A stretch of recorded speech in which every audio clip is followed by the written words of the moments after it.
Dans cette vidéo aujourd'hui, 3 idées reçues qui vous empêchent d'avancer sur votre chemin de guérison et de guérir, pour moi, le mieux possible, le plus rapidement possible, lorsque vous êtes atteint de troubles anxieux. Tout simplement parce que ces 3 idées reçues sont vraiment bloquantes. Je vais vous en parler tout de suite après. Bonjour à tous, je suis Véronique Gaillard, Equilibre Hypnose. Je suis praticienne en hypnose cognitivo-comportementale et thérapeute. Je vous conseille donc d'écouter cette vidéo jusqu'au bout pour voir quelles sont ces 3 idées reçues que peut-être vous avez et que j'entends encore souvent parmi mes consultants ou dans les groupes Facebook, etc., où je peux aller conseiller. Alors la première et la plus importante, c'est cette idée que les troubles anxieux, voire la dépression, sont à vie. Parfois, enfin beaucoup de personnes me disent que on leur a dit, ou ils ont entendu, ou ils pensent que ils seront toujours anxieux, qu'ils seront toujours dépressifs. Souvent même, ça m'arrive d'avoir des personnes qui me disent qu'ils sont prédisposés à cela parce que leurs parents aussi étaient anxieux ou dépressifs, comme si c'était une tare génétique, comme une tache sur la peau. Sauf que là, on ne parle pas de quelque chose de chimique, d'organique, on parle de pensée. Alors on va me dire, oui, mais quand j'ai de l'anxiété, quand je suis en déprime, j'ai des symptômes physiques. Mais ces symptômes, ils viennent avec une pensée.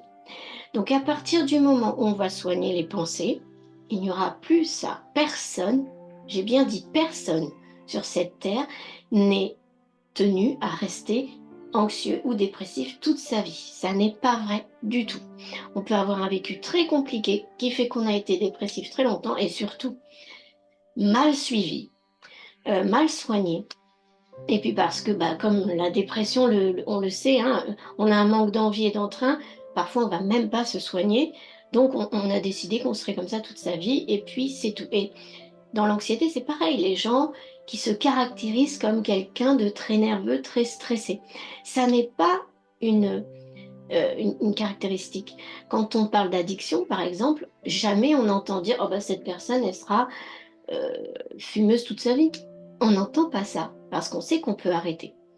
On entend, il est alcoolique. Les alcooliques se disent alcooliques toute leur vie, parce qu'ils pensent avoir cette maladie toute leur vie. Ça aussi, c'est quelque chose à, à dézinguer, vraiment, parce que l'alcoolisme, c'est pareil, c'est une addiction. Alors, on se sent malade toute sa vie parce qu'on se dit, si je replonge à prendre 1 ou 2 verres, je risque de retomber.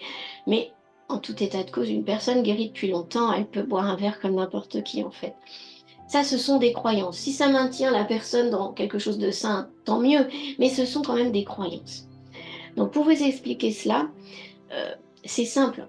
C'est une chimie du corps qui fait vos symptômes. Cette chimie, elle s'installe avec vos pensées, vos décisions. Quand vous avez du plaisir, vous avez décidé de prendre du plaisir à manger une glace, dans un acte sexuel, peu importe, vous déclenchez des hormones. C'est bien une décision de votre part, un acte de votre part qui fait ça. Ce n'est pas le corps qui se met à faire ça tout seul. Quand on a des troubles paniques, on peut avoir cette sensation que c'est le corps qui se met à faire ça toute seule, mais non, tout seul, pardon. Mais il y a toujours un cheminement de pensée, inconscient ou conscient, qui est là et qui fait qu'il y a un stimulus-réponse, si vous avez fait un peu de SVT, et que ce stimulus déclenche une réponse du corps. Mais on peut changer ce stimulus, ou en tout cas on peut changer la perception du stimulus. Donc je vais passer maintenant justement à cette partie, cette deuxième partie de vidéo qui est sur les médicaments, parce que c'est très lié à ce que je viens de vous dire. Si ça n'est pas à vie, donc ça c'est mon premier point, c'est justement parce que ça vient des pensées et qu'il n'y a rien d'organique, il n'y a rien de constitutionnel pour ça. Et c'est justement pour ça que les médicaments ne soignent pas l'anxiété, la dépression. Bah, c'est le même principe, parce que les médicaments vont freiner la chimie. Mais s'il y a toujours les pensées, il y aura toujours quelque chose qui va se passer de désagréable. Que ce soit finalement le médicament qui n'enlève pas les symptômes parce que les pensées sont plus fortes, que ce soit d'autres symptômes qui arrivent, que ce soit un état complètement apathique où vous vous sentirez plus vous-même parce que les médicaments chimiquement baissent les symptômes, mais vous ne vous sentirez pas bien quand même, moins anxieux peut-être, mais avec d'autres soucis. Les médicaments ne soignent pas parce qu'ils ne peuvent pas soigner la pensée, tout simplement. Et ça, c'est encore une croyance très forte de penser qu'il faut absolument prendre un médicament. Alors, ces deux phénomènes condensés, je peux l'expliquer très simplement, que de penser que ça puisse être à vie ou de penser qu'on peut se soigner avec des médicaments. Prenez l'exemple, deux exemples. L'exemple d'une colère, quelqu'un qui se met en colère et qui décide, bah, il est très en colère ou elle est très en colère, décide de se calmer en allant faire un tour dehors, en allant prendre un bain, en allant discuter avec quelqu'un d'autre, en allant, voilà. Il y a des actions qui sont posées pour stopper la colère. Ou alors on reste dans la colère, on crie. Voilà. La décharge va se faire d'une certaine manière selon la personne, selon ce qu'elle a appris à faire. Si la personne a appris par l'expérience que quand elle va faire un tour dehors, elle revient, elle est calmée et elle peut discuter calmement, eh bien elle va continuer à le faire. Et ça n'est pas du tout chimique. Par contre, effectivement, vous allez avoir cette personne qui, quand elle se met en colère, va avoir le cœur qui bat plus vite, va devenir rouge, va peut-être sortir des cris, va avoir les yeux exorbités, va avoir les dents sorties, va y avoir tout un tas de symptômes physiques. Mais cette personne sait les arrêter en faisant une action qu'elle connaît bien. Les personnes qui n'arrivent pas à sortir de leur colère, justement, c'est qu'elles ne savent pas comment s'arrêter. Elles n'ont pas les bonnes techniques. Mais ça encore, c'est quelque chose d'appris. Ça n'est pas constitutionnel d'une personne. Pareil devant un danger. Donc là, on va toucher encore plus au stress. Admettons que vous êtes dans la rue et que tout d'un coup, il y a quelqu'un qui se met à tirer. Là, on prend par exemple les actes de terrorisme. Il est tout à fait normal à ce moment-là d'avoir des symptômes de stress énormes. Vous êtes en danger. Donc vous allez avoir le cœur qui palpite, des sueurs, etc. Vous allez vous mettre à courir. Ça va être une panique énorme. Mais une fois que vous serez en sécurité, que la personne sera arrêtée, etc., là, ça va tout retomber. Parce que vous avez ce sentiment de sécurité qui revient. Vous n'avez pas besoin de prendre un médicament pour que ça s'arrête. Quand la personne est en colère, pareil, et qu'elle va se calmer dehors ou en allant faire un footing, je ne sais pas, peu importe ce que la personne préfère, elle n'a pas besoin d'un médicament pour calmer ses symptômes physiques. Et pourtant, ce sont les mêmes. Dans les troubles anxieux, vous avez le même phénomène. Simplement, vous n'arrivez pas à le calmer parce que vous n'avez pas appris à le faire. Et ça, j'en ai parlé dans une autre vidéo, plusieurs vidéos même. euh, les gens qui naturellement se mettent en état méditatif, naturellement se connaissent, ont appris à se connaître, ont appris par leurs parents aussi, de manière naturelle, sans que ce soit explicitement dit, comment on se calme. Si vos parents, depuis petit, à chaque fois, vous ont montré, tiens, va prendre un bain, ça va te faire du bien, et bien vous allez vous calmer comme ça. Parfois, il y a aussi, tiens, prends donc un petit gâteau. Et malheureusement, vous avez tendance aujourd'hui à vous calmer en mangeant des gâteaux. Mais vous avez des techniques. Même si elles ne sont pas les bonnes, ce ne sont pas des médicaments. Ce sont des actions qui font que, et d'ailleurs, si on prend l'exemple du gâteau, c'est pas le gâteau qui calme quoi que ce soit. C'est juste l'association d'idées entre quand j'étais petit, voilà ce qu'on faisait pour se calmer, et quand je le fais, ça me calme. Vous savez, ces fameux souvenirs qu'on a, euh, où tout d'un coup il y a quelque chose d'apaisant, la Madeleine de Proust, hein, c'est ça. Eh bien, on a appris différentes techniques. Aujourd'hui, si vous êtes très anxieux, c'est que vous ne savez pas comment vous calmer, alors vous prenez peut-être un médicament qui chimiquement va vous calmer. Mais il y a des techniques à apprendre. Alors j'en profite pour vous parler du programme SOS crise de panique sur mon site. Si vous avez des crises d'angoisse ou beaucoup d'anxiété, que vous n'arrivez pas à vous calmer dans l'instant T, là je ne parle pas du travail de fond sur vos pensées qu'il va falloir faire aussi, je parle de se calmer à l'instant T justement sans avoir besoin de prendre des médicaments. Attention quand je dis tout ça, si vous êtes actuellement en traitement médicamenteux, ne l'arrêtez surtout pas sans l'avis de votre médecin au niveau du sevrage. Et parfois le sevrage peut être difficile. Donc attention à cela. Mais toujours est-il que apprendre des techniques pour se calmer est très important. Et souvent, les personnes ne se connaissent pas ou ne connaissent pas ces techniques. Et effectivement, quand on fait ça, on n'a pas besoin de médicaments parce qu'on va faire redescendre tous les symptômes de manière naturelle, sans prendre quelque chose de chimique. Alors oui, les médicaments peuvent faire descendre les symptômes, mais ils peuvent aussi les aggraver si ça n'est pas adapté. Mais vous pouvez en avoir d'autres quand même qui ne partent pas. Mais, lisez sur les groupes regardez avec du recul le nombre de personnes, si vous allez sur des groupes de personnes anxieuses sur Facebook, le nombre de personnes qui prennent des médicaments et qui ne vont pas mieux, qui ont enlevé un symptôme mais un autre est apparu, qui ont encore des pensées, parce que ça ne les enlève pas, qui ne vont pas bien, qui ne vont toujours pas au travail, etc. Donc oui, ça peut être une béquille, mais moi j'ai envie de vous dire, apprenez d'abord quelle technique va vous calmer avant que ça devienne une béquille. Essayez de trouver, ou venez vers moi pour savoir comment vous calmer.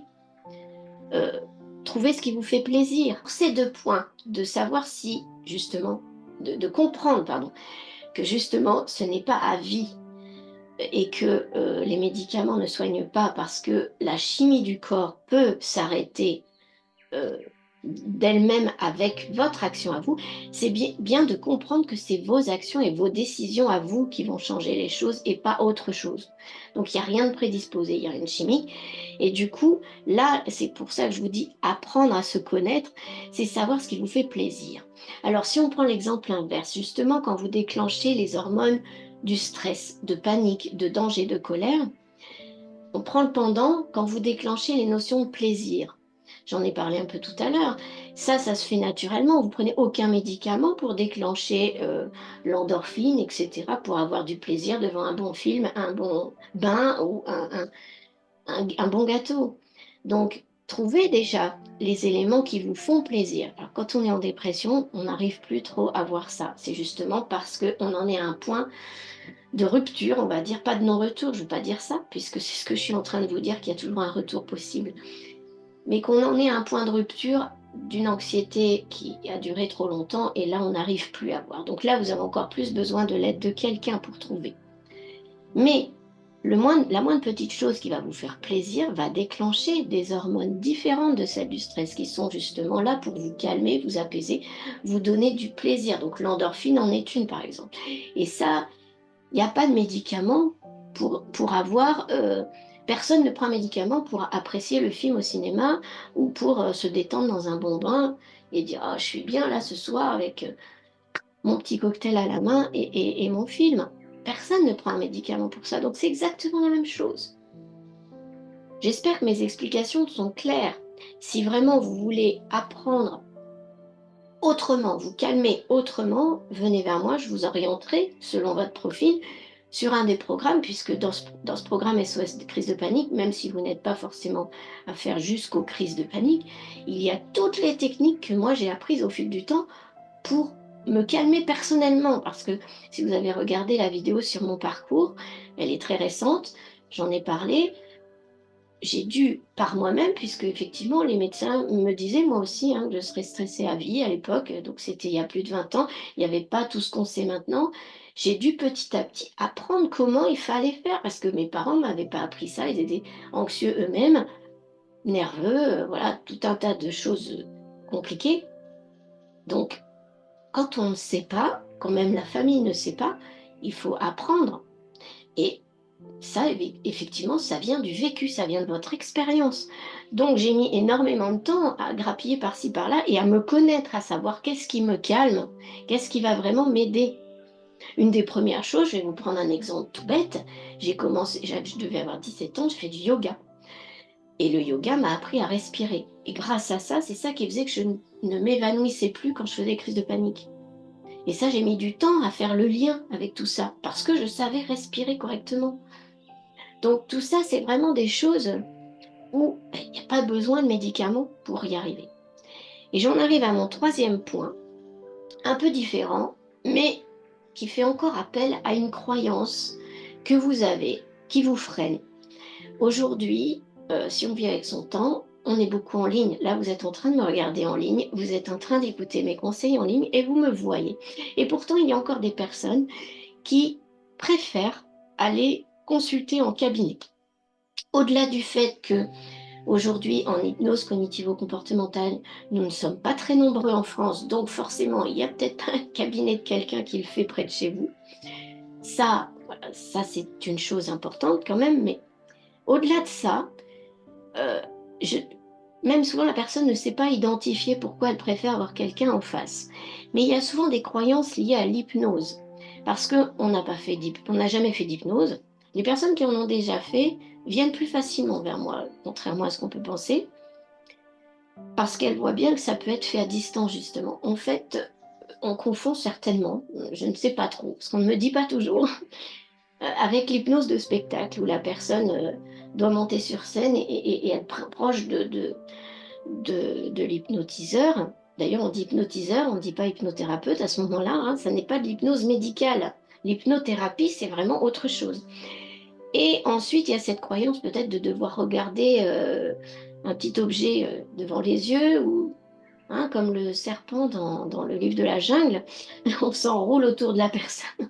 Non, je plaisante, mais il doit y avoir des croyances qui font que en ligne, on se dit ça va pas marcher. L'état d'hypnose, c'est l'état comme avant de dormir, où on est en demi-sommeil. On est complètement relaxé. C'est justement ça qui permet de dormir. Les personnes qui aujourd'hui ont du mal à trouver le sommeil savent bien, c'est parce qu'elles sont anxieuses. Le sommeil est complètement lié au fait d'être calme.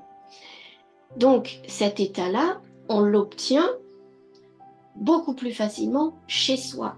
Quand vous êtes dans un cabinet étranger, et même si vous connaissez le thérapeute après plusieurs séances, vous êtes sur un fauteuil qui n'est peut-être pas ce que vous aimeriez en tant que confort, vous n'êtes pas avec vos affaires, c'est pas votre couverture, c'est pas du tout pareil. Donc forcément, on se détend beaucoup mieux, soit sur son canapé, son fauteuil ou son lit. On choisit son moment. Quand on pose un rendez-vous, on ne sait pas à l'avance si on va se sentir bien ou pas. Là, le fait que ça soit en ligne, en tout cas comment moi je fonctionne, comme j'envoie un enregistrement, la personne peut le faire au moment le mieux. On choisit. Donc si on ne se sent pas bien aujourd'hui pour faire, on ne fait pas. Si vous avez pris rendez-vous, ben, c'est voilà, tant pis.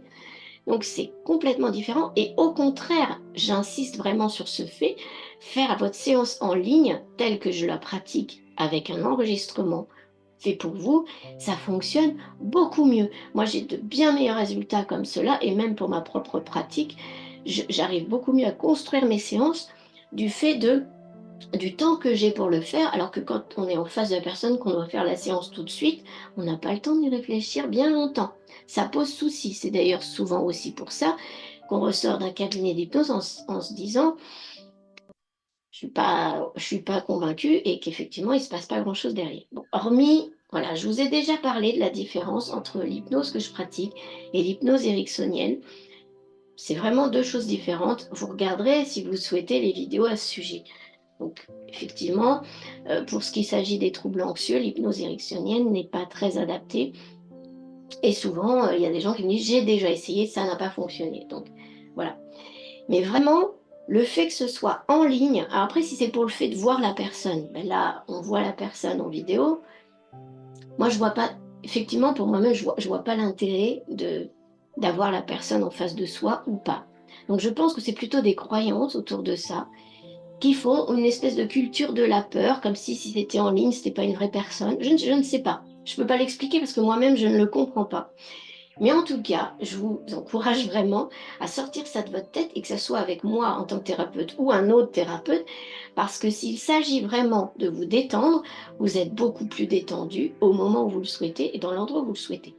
Et c'est aussi pour ça que je ne fais pas, je peux le faire si vraiment la personne le souhaite, mais je ne préfère pas faire des séances en visio non plus, parce que comme en cabinet, c'est pareil, vous allez être chez vous, ok, mais ça n'est peut-être pas le bon moment. Et moi, je ne peux pas attendre 2 ou 3 heures devant le... Voilà, c'est forcément un rendez-vous précis avec un horaire précis. Donc, moi, en mettant toutes les chances de notre côté, parce que c'est bien un travail à deux pour que ça fonctionne, c'est vraiment chez vous, tranquille, là où vous le voulez et au moment où vous le voulez. Il arrive très souvent que les gens me disent, je la ferai pas aujourd'hui parce que là, c'est pas... Et j'ai préféré finalement, c'est totalement libre. Donc c'est ça où c'est intéressant, et même pour moi primordial aujourd'hui. En conclusion, à retenir vraiment, vous êtes guérissable, peu importe ce qu'on a pu vous dire. Et je sais bien qu'il y a des médecins qui disent encore. Alors là encore, il faut bien comprendre que beaucoup de médecins, peut-être même les plus âgés, je ne sais pas trop, mais beaucoup de médecins, donc ils ont leur, euh, leurs études de médecine. Ce ne sont pas des études de psychologie. Il n'y a pas de partie psychologie, ou alors toute petite, dans les études de médecine, sauf pour les psychiatres. Et encore, c'est bien différent du psychologue, et ça prescrit souvent des médicaments avant toute chose. Donc ils ont une culture du médicament, de comment on soigne tel symptôme. Voilà, ils ont une culture du symptôme. Ils ne sont pas là pour avoir fait des études de psychologie et s'ils ne s'y ont pas intéressés eux-mêmes, eh bien leur discours sera vous êtes comme ça. Et ça a été souvent le cas. J'espère que c'est moins le cas maintenant, mais de ce que j'entends, pour l'instant, non, dans mes consultants. Donc, ça n'est pas à vie. Les médicaments, c'est vraiment une béquille vraiment très temporaire, le plus temporaire possible. Et je vous encourage à apprendre les techniques pour vous calmer le temps que on travaille sur vos pensées. Et il faut absolument aller travailler sur vos pensées. Donc, à venir me consulter en séance d'hypnose cognitivo-comportementale pour travailler sur vos pensées. Et on va aussi travailler sur des techniques dans les séances. Ça va être complémentaire. Et ensuite, eh bien, je ne peux que vous conseiller fortement de travailler en ligne parce que c'est le meilleur moyen d'y arriver. Sur ce, je vous souhaite une agréable journée. À très bientôt.